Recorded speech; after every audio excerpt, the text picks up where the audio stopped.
మీరు వైసీపీని అటాక్ చేసిన తీరు అమోఘం, అద్భుతం అని చెప్పి జనసేన నేతలు మొత్తం మిమ్మల్ని ఆకాశానికి ఎత్తేశారు.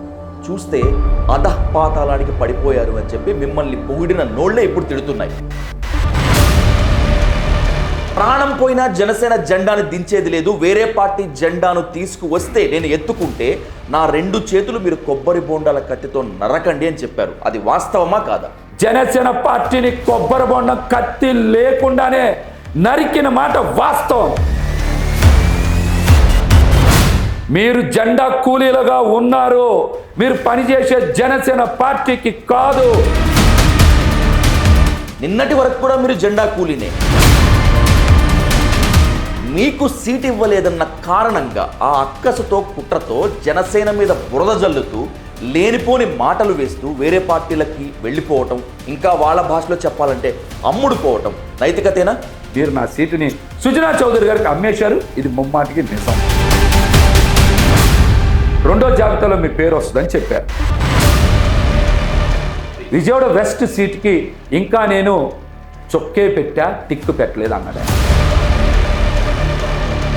జనసేనలో క్రియాశీలకంగా పనిచేస్తూ నటిస్తూనే వైసీపీ కోవర్టు మీరు. పిచ్చి పిచ్చి మాటలు మాట్లాడరు. నోరు మూసుకొని కూర్చోవాలని కూడా హెచ్చరిస్తాం. ఎక్కడైనా కాస్తైనా సిగ్గనిపించలేదా? నన్ను అడుగుతారా మీరు? సిగ్గులేనిది ఎవరికి? అలా జెండాలు మోస్తున్న జన సైనికులకి సిగ్గులేదు. మీరు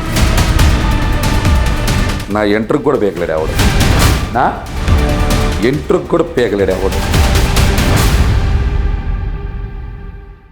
నిన్నటి వరకు ఆయన జనసేనలో అత్యంత క్రియాశీలకంగా పనిచేశారు.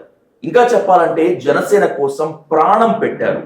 ఎట్టి పరిస్థితుల్లో పార్టీ మారేది లేదు అని తెగేసి చెప్పినటువంటి ఆయన ఉన్నటువంటి ఇప్పటి వరకు ఆయన తిట్ల దండకం అందుకున్నటువంటి పార్టీలో చేరారు. వైసీపీలో చేరి రాబోయేటువంటి రోజుల్లో జగన్మోహన్ రెడ్డిని సీఎం చేసేటువంటి ఆ క్రియాశీల యజ్ఞంలో తాను సమిధినవుతానంటున్నారు.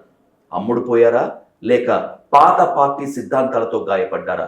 Let's have a hot seat with Pothina Mahesh, Vijayawada west మాజీ జనసేన నేత, తాజా వైసీపీ నేత పోతిన మహేష్ తో ఈ రోజు హాట్ సీట్ విత్ విజయ్ సాధు. మహేష్ గారు నమస్తే, welcome to dial news. Attack చేయాలి మిమ్మల్ని ఎట్టి పరిస్థితుల్లో కూడా ఎక్కడ కూడా చూపించకూడదు. బికాజ్ ఎందుకంటే మీరు వైసీపీని అటాక్ చేసిన తీరు అమోఘం, అద్భుతం అని చెప్పి జనసేన నేతలు మొత్తం మిమ్మల్ని ఆకాశానికి ఎత్తేశారు. చూస్తే అధఃపాతాళానికి పడిపోయారు అని చెప్పి మిమ్మల్ని పొగిడిన నోళ్లే ఇప్పుడు తిడుతున్నాయి. ఏమన్నాను ఇప్పుడు? చాలామంది అమాయకులు, మేకలు, గొర్రెలు నేను చెప్పినటువంటి మాటల్ని, నేను ఏదైతే వాస్తవాల్ని బహిర్గతం చేశానో దాని మీద అందరూ కూడా స్పందించాలి. ఎందుకు రాజధాని ప్రాంతంలో జనసేన పార్టీ జెండా లేదు, జనసేన పార్టీ గుర్తు లేదన్న దాని మీద ఎవరు మాట్లాడట్లా? అట్లాగనే 2వ అంశం, కృష్ణా గుంటూరు జిల్లాలో ఒక్క జనసేన పార్టీ నాయకుడికి కూడా సీట్ ఇవ్వకపోవడానికి గల కారణం ఏంటి అన్న అంశం మీద సమాధానం చెప్పాలి. పశ్చిమ నియోజకవర్గంలో ఒక నగరాలకు చెందినటువంటి బీసీ నేతను తీసి సుజనా చౌదరి గారు లాంటి క్యాపిటలిస్ట్కి టికెట్ ఇవ్వడాన్ని ఎందుకు ప్రశ్నించట్లేదని దాని మీద సమాధానం చెప్పాలి. పోనీ అవనిగడ్డలో జనసేన పార్టీ నాయకుల్ని కాకుండా తెలుగుదేశం పార్టీ నుంచి కండువా కప్పుకున్నటువంటి బుద్ధప్రసాద్ గారికి టికెట్ ఇవ్వడం మీద స్పందించాలి. గుంటూరులో కూడా మీరు చూస్తే మంగళగిరిలో బీసీ సామాజిక వర్గం పద్మశాలి టికెట్ తీసి లోకేష్ గారు పోటీ చేయడం, పశ్చిమ నియోజకవర్గంలో పోతిన మహేష్ నగరాల సామాజిక వర్గం బీసీ సామాజిక వర్గానికి చెందిన నన్ను తీసి సుజనా చౌదరి గారు పోటీ చేయడం. మరి పార్టీలో కృష్ణా గుంటూరు జిల్లాలో కాపు, బీసీ, ఎస్సీ, ఎస్టీ, ముస్లిం మరి అవే వర్గాల నాయకులు లేరా? ఒక్క నాదెండ్ల మనోహర్ గారికే టికెట్ ఎందుకు ఇవ్వాలి? దీని మీద మాట్లాడాలి. 25 కేజీల బియ్యం కాదు 25 సంవత్సరాల భవిష్యత్తు ఇస్తానని చెప్పినటువంటి పవన్ కళ్యాణ్ గారు 21 సీట్లతో 25 సంవత్సరాల భవిష్యత్తు ఇస్తారా? అందులో 10 సీట్లకి పైగా తెలుగుదేశం పార్టీ నాయకులు ఉన్నారు. మిగతా 10 సీట్లతో 25 సంవత్సరాల భవిష్యత్తు ఏ విధంగా ఇస్తారని అడిగా దానికి సమాధానం చెప్పాలి. గెలిచే భీమవరం వదిలి పిఠాపురం ఎందుకు వెళ్ళారు? పోనీ భీమవరంలో జనసేన పార్టీ నేత చిన్నబాబుకి టికెట్ ఇవ్వకుండా మిమ్మల్ని ఓడించిన మరి రామాంజనేయులు లాంటి వ్యక్తికి టికెట్ ఎందుకు ఇచ్చారో సమాధానం చెప్పాలని మాట్లాడా. దీంతో పాటు మీరు సుజనా చౌదరి గారి మీద మీరే ట్విట్టర్ పెట్టారు కదా, నా తల్లిని దూషించారు, నా తల్లిని దూషించిన ఛానల్కి మీరు ఫండింగ్ చేశారు, మీరు బినామీ, ఖచ్చితంగా దీని పర్యవేక్షణలు ఎదుర్కొంటుందని చెప్పి పవన్ కళ్యాణ్ గారు ట్విట్టర్ వేశారు కదా, ఆయన వీటికి సమాధానం చెప్పాలని మాట్లాడుతున్నా, సమాధానం చెప్పాలని చెప్పి మాట్లాడుతున్నా. మరి మీరు ఇతర పార్టీ నేతల్ని జనసేన పార్టీలో తీసుకుంటే రేపు పొద్దున వాళ్ళు మీ వెనకాల నుంచోరు కదా. తెలుగుదేశం పార్టీతో మీకున్న మ్యాచ్ ఫిక్సింగ్లో భాగంగా అసెంబ్లీలో జనసేన పార్టీని తెలుగుదేశంలో కలిపేస్తే మీరు ఆపగలరా? ఇది ప్రజారాజ్యం 2 పార్టీ అవుతుంది కదా అని మాట్లాడారు. దీని మీద స్పందించాలి. రైట్. పవన్ కళ్యాణ్ కి మీరు సంధించినటువంటి ప్రశ్నలకి సమాధానం ఆయన చెప్తారో లేదో వెయిట్ చేద్దాం. కానీ అంతకంటే ముందు ఒకరి వైపు వేలెత్తి చూపించే ముందు మీ వైపు 3 వేళ్లు తిరిగాయన్నటువంటి విషయాన్ని మీరు మర్చిపోతున్నారేమో, నేను దాన్ని గుర్తు చేస్తాను. ఫస్ట్ ఆఫ్ ఆల్, ప్రాణం పోయినా జనసేన జెండాను దించేది లేదు. వేరే పార్టీ జెండాను తీసుకువస్తే నేను ఎత్తుకుంటే నా 2 చేతులు మీరు కొబ్బరి బోండాల కత్తితో నరకండి అని చెప్పారు. అది వాస్తవమా కాదా? అంటే నేనే కదా మాట్లాడా, దానికి మీరు ఒక మాట వినాలి. నేను మాట్లాడడానికి ముందు అందరూ కూడా ఒక ప్రశ్న పవన్ కళ్యాణ్ గారిని అడగాలి. రాజధాని ప్రాంతంలో జనసేన పార్టీ జెండా ఎందుకు లేదు, గాజు గ్లాస్ గుర్తు ఎందుకు లేదో సమాధానం చెప్పాలి. జనసేన పార్టీని ఏ కత్తి లేకుండా, తడిగుడ్డ కూడా లేకుండా ఎందుకు జనసేన పార్టీ జెండాని, జనసేన పార్టీ నాయకుల గొంతు కోసారా పవన్ కళ్యాణ్ గారు కూడా సమాధానం చెప్పాలి. కేవలం జనసేన పార్టీ పోటీ చేసేది 2024లో 10 స్థానాల్లోనే, 2019లో 140 స్థానాల్లో పోటీ చేసినటువంటి జనసేన పార్టీ ఈరోజు 10 స్థానాల్లోనే పోటీ చేస్తే తడిగుడ్డ లేకుండా జనసేన పార్టీని, జనసేన పార్టీ నాయకుల్ని, సైనికుల్ని, వీరమహిళని గొంతు కోయడం కాదా అని నేను సూటిగా ప్రశ్నిస్తా ఉన్నా. ఏ పోతిని మహేష్ ఉండగా పవన్ కళ్యాణ్ గారు ఎందుకు జలీల్ ఖాన్ గారిని పార్టీ ఆఫీసులోకి రానిచ్చారు? పోతిని మహేష్ ఉండగా ఎందుకు ఒక్కలగడ్డ భాస్కర్ రావు గారిని పార్టీలోకి రావానిచ్చారు? మీరు బ్యానర్లు కట్టనిచ్చారు. ఎందుకు పోతిని మహేష్ ఉండగా మీరు వేరే ఒక హోటల్ యజమాని, బాగా డబ్బున్నటువంటి వ్యక్తిని ఎందుకు రానిచ్చారో సమాధానం చెప్పాలి. పోతిని మహేష్ ఉండగా ఒక బీసీ ఇది నా సీట్ అని చెప్పిన పవన్ కళ్యాణ్ గారు ఎందుకు సుజనా చౌదరి గారు లాంటి పెత్తందారికి, పెట్టుబడిదారికి టికెట్ ఇచ్చారో వేరే పార్టీని సమాధానం చెప్పాలి. అంటే మీరు జనసేన పార్టీని కొబ్బరి బొండం కత్తి లేకుండానే నరికిన మాట వాస్తవం. దీనికి ఆయన సమాధానం చెప్పాలి. నన్ను రాజకీయంగా చంపి నా వ్యక్తిత్వాన్ని చంపేశారు కాబట్టే, నా రాజకీయ భవిష్యత్తుని నరకాలని చూశారు కాబట్టే నా రాజకీయ పునర్జన్మని వైసీపీ పార్టీలో ఎత్తుక్కున్నా, చూసుకున్నా. ముఖ్యమంత్రి జగన్మోహన్ రెడ్డి గారు ఎంతో ప్రేమతో నన్ను ఆహ్వానించారు, నన్ను కూడా అలాగే చూసుకున్నారు. రాజకీయ పునర్జన్మలో నాకు నచ్చిన పార్టీలో ఉంటా, నాకు నచ్చిన పార్టీ జెండా పట్టుకుంటా. గొర్రెలా ఆలోచించుకోవాలి. మీరు జెండా కూలీలుగా ఉన్నారు. మీరు పనిచేసే జనసేన పార్టీకి కాదు, మీరు పనిచేసే తెలుగుదేశం పార్టీకి, బీజేపీ పార్టీకి మీరు జెండా కూలీలే. కూలీల పైన నాయకులు ఉండరు, కూలీల పైన మేస్త్రి, చిన్న మేస్త్రి, పెద్ద మేస్త్రి ఉంటారు. అది మీకు పవన్ కళ్యాణ్ ఇచ్చినటువంటి హోదా. మీరు ఎప్పటికీ జన్మలో జనసేన పార్టీలో నాయకులు కాదు కదా, ఏ స్థాయి సాధించలేరు. పవన్ కళ్యాణ్ గారు చేసిన పని అదే. మీరు గొర్రెలు, మేకలు గుర్తించాలి. మీరు జెండా మోసే కూలీలే. మీ దగ్గర జనసేన పార్టీ జెండా ఉండదు, జనసేన పార్టీ గుర్తుండదు. కాబట్టి మీరు ప్రశ్నించే హక్కు నా మీద లేదు. మీకు నిజంగా రాజధాని ప్రాంతంలో జనసేన పార్టీ జెండా ఉన్నా, గాజు గ్లాస్ గుర్తున్నా అప్పుడు నన్ను ప్రశ్నించండి. అప్పుడు వరకు నోరు మూసుకొని కూర్చోవాలని కూడా హెచ్చరిస్తా ఉన్నా. విజయవాడ పశ్చిమ నియోజకవర్గంలో మీ ఆఫీస్లో, అంటే నిన్నటి వరకు మీరు జనసేన బలోపాతానికి పనిచేసినటువంటి ఈ గడ్డ మీద కూర్చొని మాట్లాడుతున్నాం మహేష్ గారు. మనం నిన్నటి వరకు కూడా మీరు జెండా కూలీనే, నిన్నటి వరకు కూడా మీరు వేరే పార్టీల వాళ్ళని మోసారు. ఇప్పుడు వైసీపీకి వచ్చేసినటువంటి తర్వాత మీకు జనసేన వాళ్ళంతా జెండా కూలీలుగా కనిపిస్తున్నారా? ఇది కాస్త ఇబ్బందికరంగా అనిపించట్లేదా వాళ్ళని అట్లా అనడానికి? నేను మొయ్యలా, నేను పెత్తందారిని మొయ్యను చెప్పా, నేను పెట్టుబడిదారిని మోయను చెప్పా. ఒక బీసీగా నేను ఎందుకు త్యాగం చేయాలని మాట్లాడా. ఈ విషయం మీద జనసేన పార్టీ నాయకులు, శ్రేణులు నాకు అండగా నిలవాల్సింది పోయి కూలీలుగా మారిపోతాం అన్నారు. అందుకనే నేను వాళ్ళతో ఏకీభవించాల. అందుకనే నా ఆత్మ గౌరవాన్ని, నా వ్యక్తిత్వాన్ని కాపాడుకునే భాగంలోనే నేను అక్కడి నుంచి బయటికి వచ్చేసా. ఒక దశలో పవన్ కళ్యాణ్ కాస్త గమనం మార్చుకున్నట్లు, కాస్త రాజకీయంగా తడబడుతున్నట్లు అనిపించినప్పటికీ కూడా గ్రౌండ్ లెవెల్లో జనసేన కోసం ప్రాణం పెట్టింది, ప్రాణాలు లెక్క చేయకుండా పనిచేసింది జనసేన కార్యకర్తలే. ఎవరు ఒప్పుకున్నా, అవునన్నా కాదన్నా కూడా ఇది వాస్తవం. అలాంటి డెడికేటెడ్ ఉన్నటువంటి క్యాడర్ని జెండా కూలీలు అంటే అవమానించడం సంస్కారమేనా? నేను కాదు అన్నది జెండా కూలీలు అని పవన్ కళ్యాణ్ గారు చెప్పారు. అవమానం అని మన మాట మాట్లాడారు, చాలా మంచి మాట మాట్లాడారు. తాడేపల్లి గూడెం సభలో పవన్ కళ్యాణ్ గారు ఏమన్నారు? నన్ను కూడా గెలిపించలా జనసేన పార్టీ క్యాడర్, మీరు నన్ను గెలిపించలా, మీరు గెలిపించని నన్ను మీకు ఎలక్షనీరింగ్ చేయడం రాదు, మీరు పనికి రారని ఎవరి ముందు తిట్టారు? ఎక్కడ తిట్టారు ఆయన? తాడేపల్లి గూడెం అంటే గోదావరి జిల్లాలో కాపు సామాజిక వర్గం బలంగా ఉన్న దగ్గర, అదే కాపు సామాజిక వర్గం నుంచి వచ్చినటువంటి ఎక్కువ మంది ఉంటారు అక్కడ. జనసేన పార్టీ నాయకులు తిట్టలేదా? జనసేన సైనికులను తిట్టలేదా?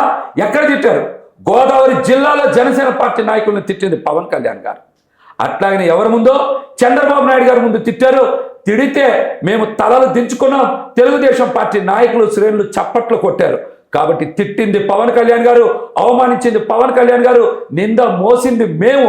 తాడేపల్లి గూడెం సభలో పవన్ కళ్యాణ్ గారు ఊగిపోయి తిట్టింది జన సైనికుల్ని, నేను కాదు. ఆయనే తిట్టారు, మీకు ఎలక్షనీరింగ్ చేయడం రాదు, మీరు పనికి మాలినోళ్ళు, నన్నే గెలిపించలేకపోయారు అన్నారు. నాయకుడుగా మీరు గెలిపించాలి వాళ్ళని. అలా తిట్టడం ఏంటి? పక్క పార్టీ నేతలు ముందు అవహేళన చేసి అవమానం చేసింది పవన్ కళ్యాణ్ గారే. జన సైనికుల్ని అవమానించింది, నాయకుల్ని అవమానించింది ముమ్మాటికి పవన్ కళ్యాణ్ గారే. ఆ క్షణంలో తెలుగుదేశం పార్టీ నాయకులు చప్పట్లు కొట్టిన మాట వాస్తవం, వాస్తవం, వాస్తవం. రాజకీయం అన్నాక పదవుల పందేరం ఖచ్చితంగా ఉండి తీరుతుంది. రాజకీయంలో కొన్నిసార్లు త్యాగాలు, కొన్నిసార్లు పదవులు ఎక్కటాలు ఉంటాయి. మీకు సీట్ ఇవ్వలేదన్న కారణంగా ఆ అక్కసుతో కుట్రతో జనసేన మీద బురద జల్లుతూ లేనిపోని మాటలు వేస్తూ వేరే పార్టీలకి వెళ్ళిపోవటం, ఇంకా వాళ్ళ భాషలో చెప్పాలంటే అమ్ముడు పోవటం నైతికతేనా? చాలా మంచి ప్రశ్న అడిగారు, మంచి ప్రశ్న అడిగారు. జనసేన పార్టీ తరపున నేను పనిచేసిన మాట మీరు అందరు చూశారు, ఎంత బలంగా పనిచేశాను. ఎగ్జాక్ట్లీ. నేను అడిగిన మాటలకి మీరు ఎందుకు మాట్లాడతారా? సమాధానం చెప్పట్లా. మహేష్ గారు కృష్ణా గుంటూరు జిల్లాలో ఒక్క కాపు నాయకుడు కూడా సీట్ ఇచ్చారా? ఇచ్చారా? ఇవ్వలేదా? ఇవ్వలేదు. ఇచ్చినా కూడా టీడీపీ నుంచి వచ్చినటువంటి వాళ్ళకి ఇచ్చినట్టు. జనసేనలో ఉన్న వాళ్ళకి ఇచ్చారా? ఇవ్వలేదు. ఇవ్వలేదు. ఓకేనా? భీమవరం గెలిచే స్థానం అని అందరికీ తెలుసు. పిఠాపురం ఎందుకు వెళ్ళి రిస్క్ చేసి వర్మ గారి ముందు తలదించుకోవాల్సిన అవసరం ఏమొచ్చింది? సమాధానం చెప్పారా? పార్టీ నిర్మాణం నన్ను ప్రోత్సహించాను అంటున్నారు. నన్ను ఒక్కడిని ప్రోత్సహించే బదులు రాష్ట్రంలో 175 నియోజకవర్గాలు అందరినీ ప్రోత్సహించవచ్చు కదా, పార్టీ బలపడేది కదా. పార్టీకి బలం లేదు, 175 నియోజకవర్గాల్లో నిలబడితే వీరమరణ తప్పదు, అందుకే నేను పొత్తుల్లోకి వెళ్తున్నా చెప్పాడు కదా. 140 స్థానాలు కిందసారి పోటీ చేశాం. 40,000 ఓట్లు వచ్చినాయి, 35,000 వచ్చినాయి, 25,000 ఓట్లు వచ్చినాయి. అట్లాంటి స్థానాలు 55 ఉన్నాయి కదా. కనీసం వాటిని కూడా 5 సంవత్సరాలు ఎందుకు బలోపేతం చేయాల? ఎందుకు కమిటీలు వేయలేకపోయారు? ఇక్కడ మేమందరం కష్టపడి కమిటీలు వేసి డబ్బులు ఖర్చు పెట్టుకొని ఆస్తులు అమ్ముకొని కేసులు పెట్టించుకొని నిలబడిన దగ్గర కూడా మీరు సీట్ ఎందుకు ఇవ్వలేదని కదా నేను అడిగాను. దానికి సమాధానం ఎందుకు చెప్పలా? నాగబాబు గారు వెనక్కి రావడానికి గల కారణానికి నేను చెప్పా. నాగబాబు గారి సీటు మీరు త్యాగం చేయాల. అక్కడ పెద్ద పెద్ద కంపెనీలు డబ్బులు వసూలు చేసేటువంటి ప్రయత్నం చేశారు. వాళ్ళు రిటర్న్గా కంప్లైంట్ ఇచ్చడానికి ముందుకెళ్లారు. అందుకనే త్యాగం పేరుతో నాగబాబు గారిని వెనక్కి తీసుకొచ్చారు. నాగబాబు గారి బదులు మరొక అభ్యర్థి లేరు అక్కడ. సుజనా అక్కడ సీఎం రమేష్ గారికి ఎందుకు ఇవ్వాలి? ఓకే, ఎందుకు ఇవ్వాలి? వేరే అభ్యర్థిని పెట్టచ్చు కదా. నాగబాబు గారిని త్యాగం చేయాల్సిన అవసరం ఏమొచ్చింది? త్యాగం చేయాల్సింది తెలుగుదేశం పార్టీ. 1% ఉన్న బీజేపీ 10 అసెంబ్లీ 6 పార్లమెంట్ పోటీ చేస్తుంది.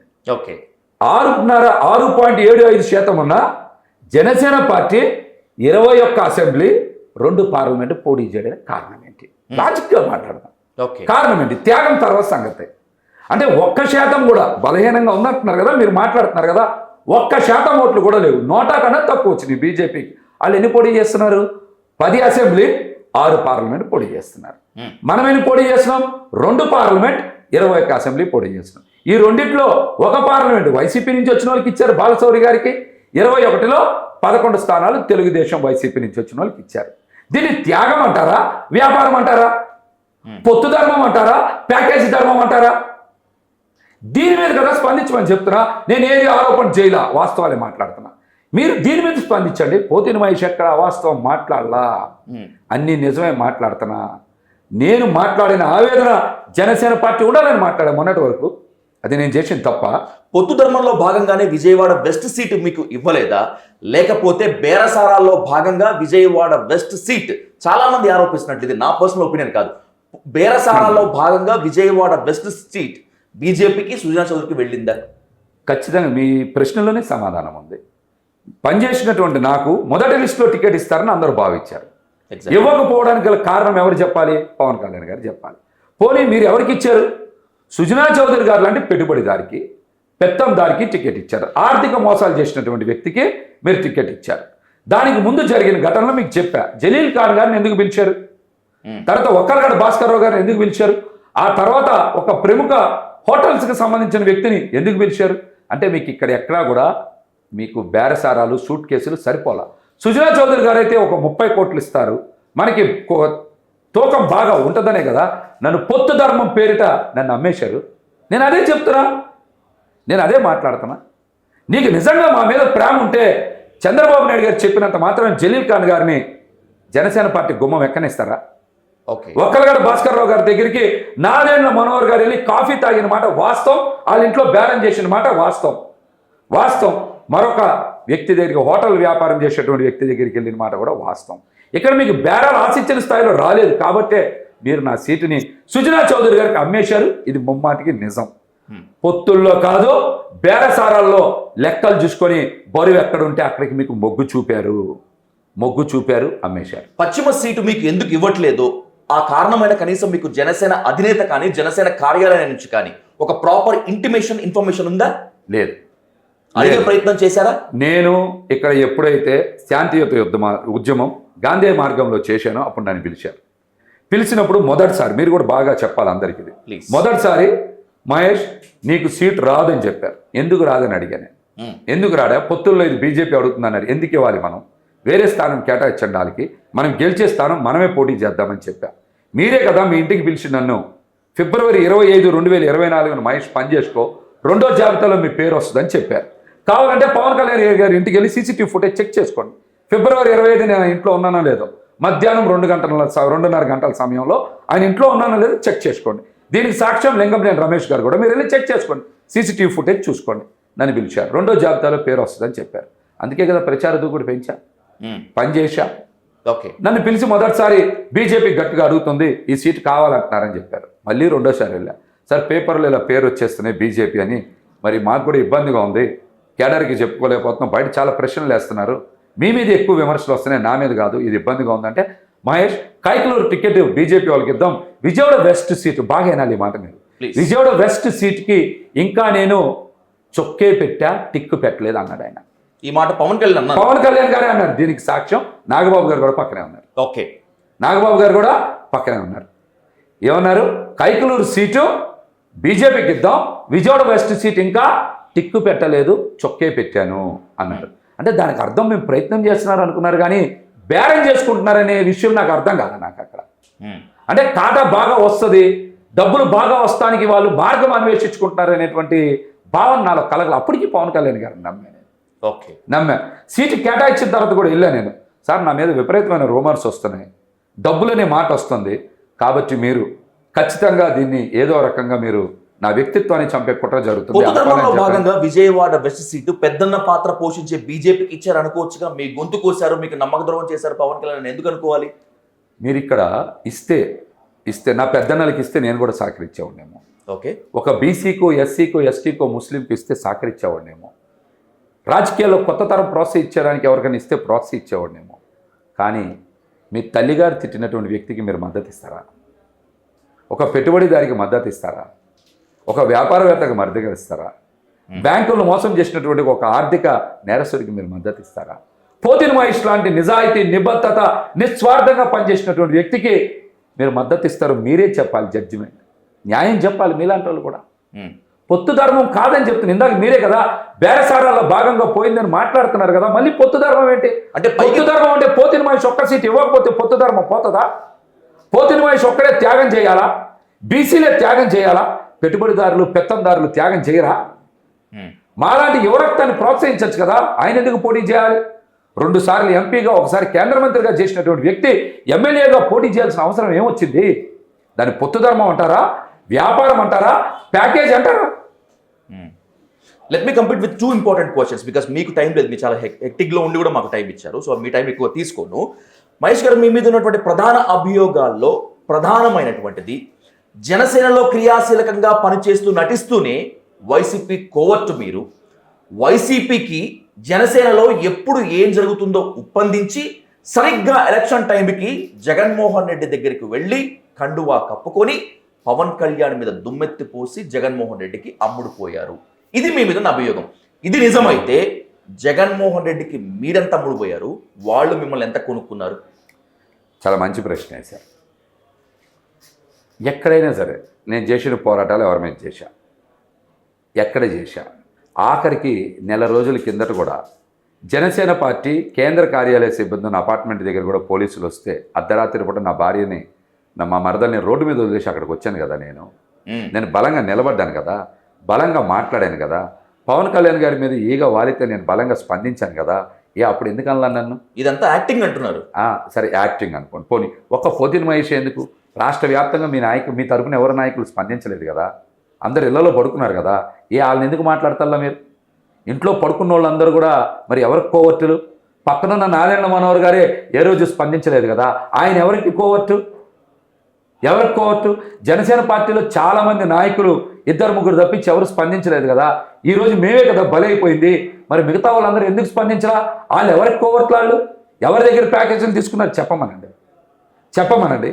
నేను పనిచేసిన దగ్గర నాకు విలువ లేదు కాబట్టి నేను ప్రశ్నించాను. నేను ఆరోపణలు చేయలా, జరిగినాయి అన్నీ కూడా విశ్లేషణ చేసి చెప్పా. ఆ విశ్లేషణకి మీరు సమాధానాలు చెప్పకుండా పిచ్చి పిచ్చి మాటలు మాట్లాడుతున్నారు కదా. భూ కబ్జాలు చేసినటువంటి వాళ్ళని, అమ్మాయిని లోబర్చుకున్నటువంటి వాళ్ళని మీ పక్కన పెట్టుకున్నారు కదా. వాళ్ళని మిమ్మల్ని ఏమనాలి? మేము చాలామంది మీద కంప్లైంట్ లిఖితపూర్వకంగా ఇచ్చాం కదా. వైసీపీ కండువాలు కప్పుతున్నారు కదా, వాళ్ళు కప్పుతున్నారు. మీరు ఎందుకు తీసేయాలి ఆ రోజున వాళ్ళని ఎందుకు ప్రోత్సహించారు వాళ్ళని? నేను లిఖితపూర్వకమైన ఫిర్యాదులు ఇచ్చా కదా పార్టీలో. ఇచ్చినప్పుడు మీరు యాక్షన్ ఎందుకు తీసుకోవాలా? నేను మొన్న టీవీ9 ఛానల్లో కూడా రజనీకాంత్ గారి ముందు చెప్పాను. నేను ఎవరి దగ్గరైనా ఒక్క పైసా తీసుకున్నట్టు మీకు అనిపిస్తే నేను ఒక సవాల్ ఇసిరా. ఏమని? నేనే కాదు, నా భార్యని, నా 2 కూతుర్ని తీసుకొని దుర్గఘాట్లో స్నానం చేసి అదే తడి బట్టలతో అమ్మవారి దగ్గరికి వచ్చి ప్రమాణం చేస్తా, ఎవరి దగ్గర ఒక్క పైసా తీసుకోలేదని. నిజంగా నేను డబ్బులకి ఎక్కడైనా లోబడేటువంటి వ్యక్తినైతే సుజనా చౌదరి గారి దగ్గర కాంప్రమైజ్ అయ్యి ఉండేవాడు కదా. ఎందుకు వ్యతిరేకిస్తా? నేను వేల కోట్లు ఉండేటువంటి వ్యక్తిని వ్యతిరేకించానంటే డబ్బులు కాదు, ఆత్మ గౌరవం ముఖ్యమని. కూలీగా ఉండాలనుకోవట్లా, నాయకుడిగా ఉండాలనుకున్నాను కాబట్టి, నా ఆత్మ గౌరవాన్ని, నా వ్యక్తిత్వాన్ని చంపే ప్రయత్నం చేశారు కాబట్టి నేను అక్కడ ఉండడానికి ఇష్టపడాల. కేసీఆర్ కానీ సుజనా చౌదరికి కానీ మీరు అమ్ముడు పోని మాట నిజమేనా? ఇప్పుడే చెప్తున్నా కదా. నిజంగా నేను గనక అట్లాంటి పని చేస్తే ఇంటర్వ్యూలు ఉండవు ఈ రోజున. రైట్. మళ్ళీ ఆన్ రికార్డ్ అడుగుతున్నాను. రాబోయేటువంటి 2 రోజుల్లో నీ బండారం మొత్తం ఖచ్చితంగా బయట పెడతాను, నీ నిజ స్వరూపం బయటికి చూపిస్తాను అని మీ మాజీ పార్టీ, మీ సహచరుడు, మీ నేత, తిరుపతి లీడర్ కిరణ్ చెప్తున్నాడు. ఏంటి మీ బండారం అంతా ఏముంది అతని దగ్గర? నా ఎంట్రుకు కూడా పేకలేడు ఎవడు. 2019 నుంచి 24 వరకు నేను అమ్ముకున్న ఆస్తుల చిట్టా అంతా కూడా బయట పెడుతున్నా, రెడీ చేస్తున్నా. ఆల్రెడీ అన్ని పెట్టాం, బాగోదని పెట్టాలా. నేనే 4-5 ఆస్తులు అమ్మినా అన్ని బయటికి పెడతా. చెప్పా, ఒక్క ఆస్తే నా గురించి అమ్ముకున్నా, మిగతా 4 ఆస్తులు ఈ కార్యక్రమాలు చేసేటప్పుడు నా ఎంట్రుకు కూడా పేకలేడు. కిరణ్ రాయలే నిన్న కూడా చెప్పారు, ఆర్టీవీ ఇంటర్వ్యూలో మాట్లాడుతుంటే, నాకు టికెట్ రాదని నేను అసంతృప్తితోనే అక్కడ ఆర్ఎం శ్రీనివాస్కు మద్దతు ఇవ్వట్లా, పార్టీ కార్యక్రమాల్లో పాల్గొట్టలేదని చెప్పాడు. ఎవరితో అయినా సరే దమ్ముంటే బహిరంగ చర్చకు రావాలి. నేను మాట్లాడిన ప్రతి మాటకి కట్టుబడి ఉన్న దమ్ముంటే అవి స్పందించమనండి. అంతేగాని పిచ్చి పిచ్చి ఎలిగేషన్స్, పిచ్చి పిచ్చి మాటలు మాట్లాడితే నా దగ్గర నేను ఇంకో మాట కూడా చెప్పాను, ముందే చెప్పాను. ఉగాదికి పవన్ కళ్యాణ్ గారు పిఠాపురంలో ఆయన ఇంటి గృహప్రవేశానికి అన్నాల యజనోవ గారితో రావాలని. అసలు పవన్ కళ్యాణ్కి మీరు సంధించినటువంటి ప్రశ్నల్లో, సవాళ్ళలో అతిపెద్ద పెనుదుమారం లేపినటువంటి సవాల్ ఇది. దమ్ముంటే ఉగాదికి మాత్రమే కాకుండా నెల రోజులు పిఠాపురంలో పవన్ కళ్యాణ్ భార్య అన్నా లెజినోవాతో మీరు కాపురం చేసి చూపించండి అన్నారు. అదే కాపురం చేశారు. ప్రచారానికో లేకపోతే ఉండి చూపించండి. ప్రచారానికి తీసుకొచ్చి ప్రచారం. ఈ సవాల్ ఇప్పుడు అనేక అనుమానాలు తీసుకొస్తుంది. ఏంటి మీరు సవాల్కి గల కారణం? నన్ను అడగదు, పవన్ కళ్యాణ్ గారిని అడగండి, లేదంటే నారాయణ మనోహర్ గారిని అడగండి. ఆ ప్రశ్న ఎవరిని అడగాలి? ఫస్ట్ నారాయణ మనోహర్ గారిని అడగండి. చెప్పకపోతే ఎవరిని అడుగుతారు? పవన్ కళ్యాణ్ గారిని అడగండి. సార్ మహేష్ ఏంటి సార్ ఇలా అడ్డదిడ్డంగా మాట్లాడుతున్నాడా? మీరు తీసుకురావాలి కదా సార్ మీ భార్యని. అంటే వాట్ యు మీన్? వాళ్ళిద్దరు కలిసి ఉన్నారా, విడిపోయారా, ఇంకేదైనా డౌట్లు వస్తున్నాయి కదా. నాకు తెలియదు, మీరే చెప్పాలి. ఈ ప్రశ్న ఎవరిని అడగాలి? సవాల్ విసింది మీరే కదా. నేను చెప్పాను, రాలేదుగా, అక్కడికి వచ్చారా? రానట్టే ఉన్నారు. ఏంటి రానట్టే ఉన్నారు? ఆమె రానట్టేనా రాలేదా? అది నేను అంటూ బహుశా వచ్చి కూడా ఇంట్లో ఉండి ఉండొచ్చు కదా. అదే పోనీ ఇంట్లో ఉన్నట్టు చూపించండి, ఉమ్. చూపించింది. అది వాళ్ళ వ్యక్తిగతం కదా. వ్యక్తిగతం కాదు, మీరు ఒకటి గుర్తుపెట్టుకోండి. నేను ఎవరి మీద వ్యక్తిగత విమర్శలు చేయలే. ఇప్పుడు నేను ఇల్లు గృహప్రవేశం చేసుకుంటున్నా, నేను ఒక్కనే చేస్తానా, భార్యాభర్తలు కలిసి చేస్తాను? మీ సహచరితో చేస్తారు కదా గ్యారంటీగా. మీరైతే? నేనైనా కూడా నా భార్యతోనే చేస్తాను కదా. మరి నేను మా మాజీ పార్టీ అధ్యక్షులు అలా కోరుకోవడంలో తప్పే ఉన్నదా? మీ అడగడంలో తప్పు లేదు, కానీ ఏంటి ఇప్పుడు నిప్పులేందే పొగరాదు కదా. మీరు మళ్ళీ ఇప్పటి వరకు అన్నా లెజినో గురించి మాట్లాడకుండా గృహప్రవేశానికి తీసుకురండి, ప్రచారానికి తీసుకుని రమ్మంటే వాళ్ళ ప్రత్యర్థులకి లేనిపోని ఇష్యూ అందించినట్లయింది. అసలు ఇప్పటికీ వాళ్ళిద్దరు కలిసి ఉన్నారా, విడిపోయారా, ఏంటి ఆ సీక్రెట్ ఏంటని తెలుసుకోవాలని ఉంది నాకు. అదే పవన్ కళ్యాణ్ గారిని అడగండి అంటున్నా.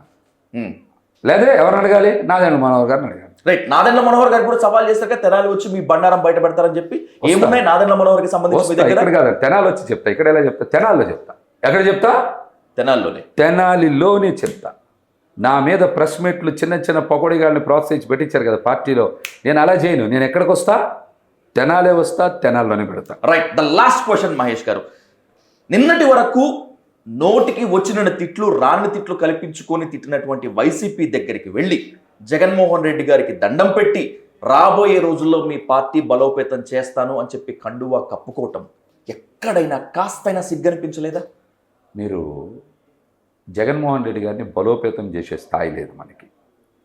ఆయన మంచి మనసుతో నన్ను దగ్గరికి తీసుకున్నారు, నన్ను ప్రేమపూర్వకంగా తీసుకున్నారు. ఖచ్చితంగా నీకు రాజకీయ పునర్జన్మలో నీకు ఖచ్చితంగా మంచి భవిష్యత్తు ఉంటుంది అనేటువంటి హామీ ఇచ్చారు. రాజకీయాల్లో ప్రతిపక్షంలో మీరందరూ ఏది పడితే అది మాట్లాడుతున్నారు. ప్రతిపక్షంలో ప్రశ్నించకూడదా, మాట్లాడకూడదా? ప్రజల తరపున అధికార పక్షాన్ని ప్రతిపక్షంగా మేము ప్రశ్నించకపోతే మేము బాధ్యత కలిగిన వ్యక్తులు కాదని అర్థం.